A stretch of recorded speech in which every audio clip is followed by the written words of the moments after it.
他在储物法器中拿出了一张洁净的兽皮，铺在3个人面前。兽皮上画着一条长长的云路，云路分了一只只小格，路上又画了许多的山峰大泽。友情师姐要一起玩吗？友情玄雅略微有些迟疑，看着这张地图略微有些不明所以。九九在旁边加了一句，这是小长寿做的，相当有趣哦。听闻此言，友情玄雅立刻点头。若是长寿师兄的杰作，请务必让我加入其中。师姐请看，规则这边有写。顺着兰陵娥的手指看去，友情玄雅顿时看到了熟悉的字迹，小声读了出来。登仙路，别称模拟先生、仙界大富翁。参与者将代表自身的木偶放在仙路起点处，使用骰子抛掷点数让木偶前进，每次落点触发登仙路上种种事件。出发时每人获得300点灵石，灵石以数字表示，最先抵达长生终点获胜，或游戏参与者想结束游戏时以灵石多少判定输赢。注：不可用任何仙石、灵石探查各色宝箱，也不可用半点法力控制骰子。友情玄雅读完，兰陵娥已经将几只5颜6色的木盒放在了一旁。木盒中有许多方形牌子，上面也有五花八门的标签。随后兰陵娥又取了3只颜色的小木偶放在了云路的起点，拿了一只6面的骰子出来，这就齐活了。友情玄雅哪见过这种阵仗，顿时有些不明所以。九九笑了，咱们玩一次，玄雅你就会了。来来，开始，我先扔。要猜拳决定扔骰子顺序的。哦，行吧行吧，你们2个小家伙一点都不知道尊老爱幼，猜拳就猜拳。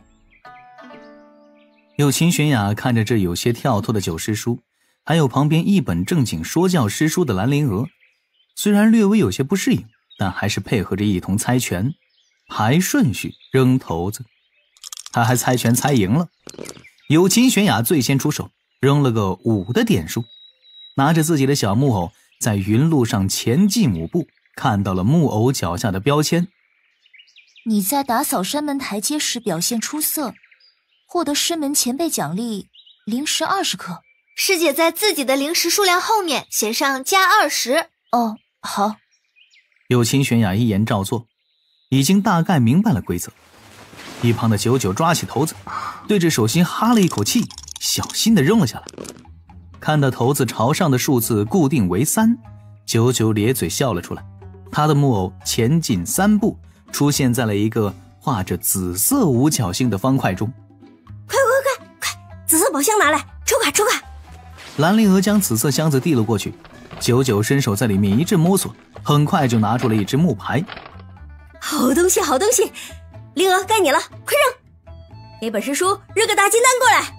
友情玄雅仔细瞧着那木牌，却见木牌正面写着4个大字，俺也一样。背面则有2句解释：本轮参与者行动完成后自动触发，拥有者可强行复制任意其他参与者的本轮收益。到我啦，哼哼。兰陵娥扔了个2，是空白方格，毫无收益。九九顿时一脸嫌弃，拿着木牌对准友情玄雅：俺也一样。什么嘛，好不容易抽到这张卡，却只有20颗灵石。友情玄雅也禁不住轻笑了一声，动作很自然地拿起骰子扔了个点数。这一次却触发了随机事件，在一只蓝色的木箱中抽了一张竹牌。得蜜良缘，你寻找到了自己相守一生的道侣，举行了酒宴，可在其他参与者处收取各100枚灵石的贺礼。九九和兰陵娥顿时连连抱怨，友情玄雅却是轻声赞叹：我能看一眼这些牌子吗？长寿师兄当真是奇思妙想。旁边兴致正浓的2个人只得停下游戏，将几个箱子中的竹牌、木牌、铜牌、玉牌分别给友情玄雅看了一遍。4样牌子各有12种，对应技能、正向随机事件、反向随机事件、宝物。比如啊，像什么牌子上面写着我太难了，意思就是你回顾修行一路坎坷，感慨自身修为来之不易，悲不自胜，其他人为了安慰你，各自给你50枚灵石。还有写着顿悟的，就是前进一个。还有写着沉迷杂相，这个意思就是呢，你因为沉迷于诗词歌赋、唱跳软扑，从而怠慢修行，失去了后面2轮扔骰子的机会。还有一个是大忽悠卡，意思就是你发动道法，大忽悠术，成功忽悠住了上一个行动目标，从此人身上获取200枚灵石或者随意宝物1件，等等等等。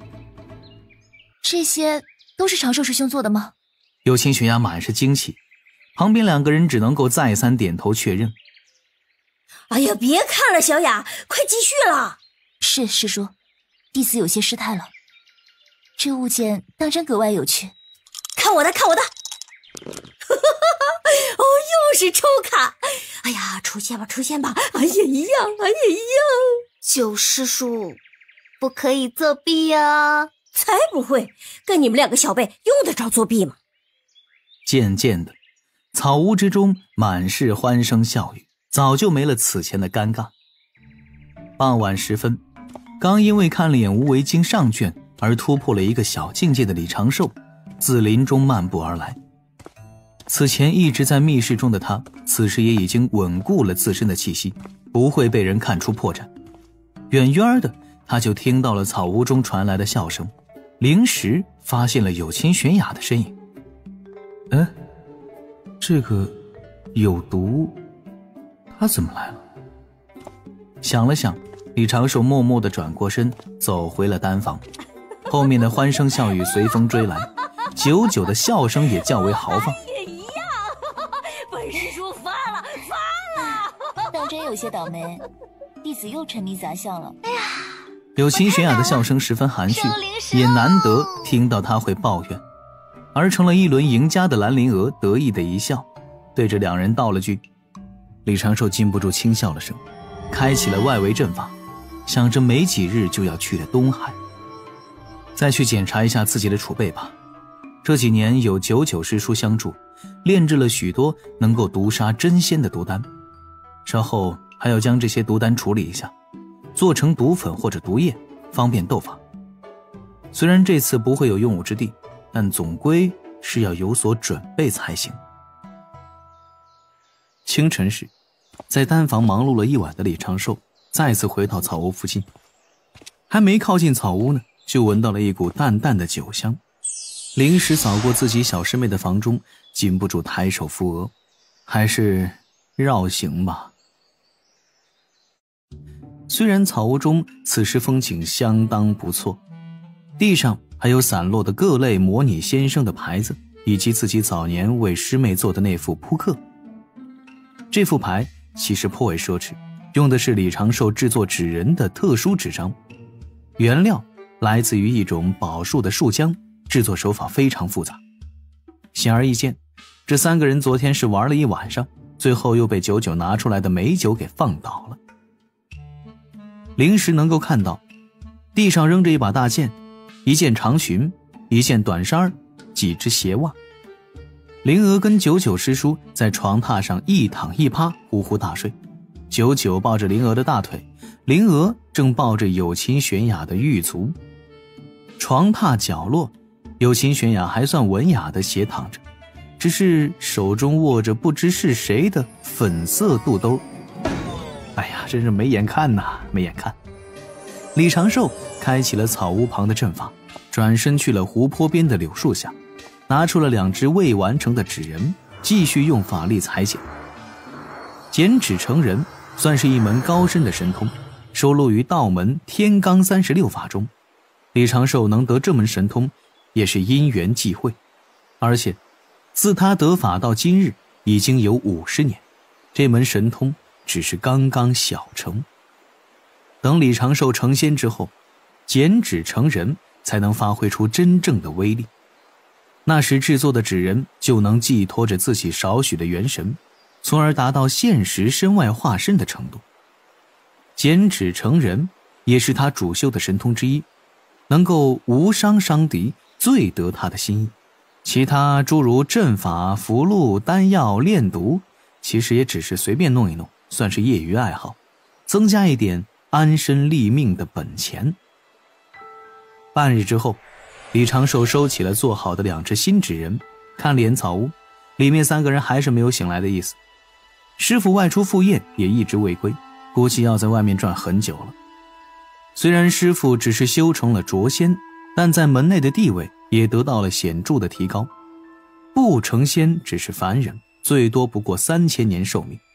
那些早年跟齐元交好之人，无论是出于哪般心思，觉得此前的齐元没了交际的价值也好，不想在齐元寿元耗尽时太过伤心也罢，又或者是不想让齐元觉得有压力，最近这几百年都一直与齐元保持着距离。此时齐元修成了卓仙，今后只要顺利也可以成真仙。虽然名义上有些不好听，但是寿元却也有了呀。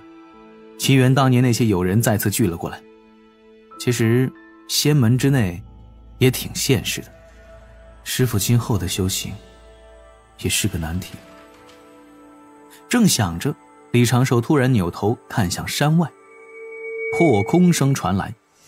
李长寿立刻躲到了柳树的另一侧，抬起左臂，左手对准疾飞而来的那只小小玉剑，将它在10丈之外稳稳拦下。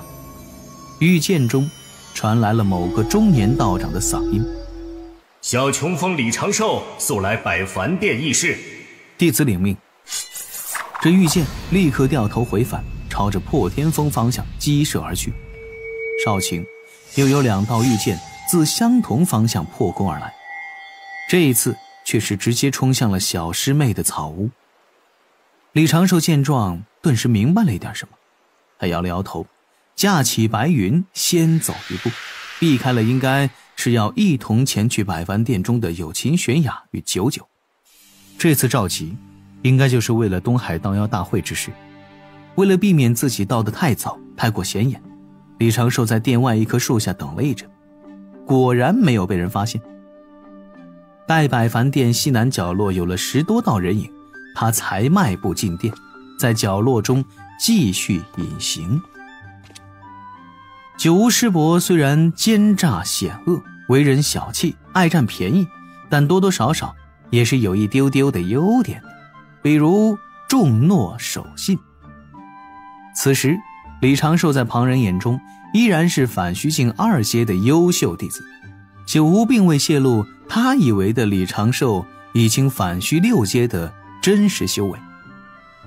李长寿来时，门内当代弟子修为前10已经来了6人，1000岁寿龄的真仙境也来了6、7人。